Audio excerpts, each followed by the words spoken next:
I'm Max Dalton, and in this video, I'll show you how to enable and turn on a high contrast keyboard on your Android device. Step 1. Open any app on your Android device that will let you open a keyboard. In this example, I'm in Google Docs. Tap to open the keyboard. Step 2. Tap the settings icon on the keyboard. Step 3. Tap Theme in this menu. Step 4.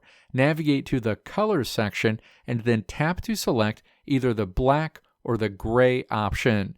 You'll see a preview of what your new keyboard will look like. Step 5. Make sure Keyboarders is toggled on, as this will make it easier to distinguish between keys.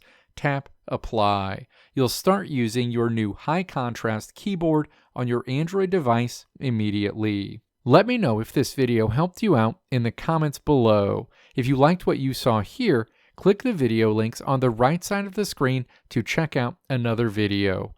Or click the logo on the left side of the screen to check out my tutorial website at www.maxdalton.how.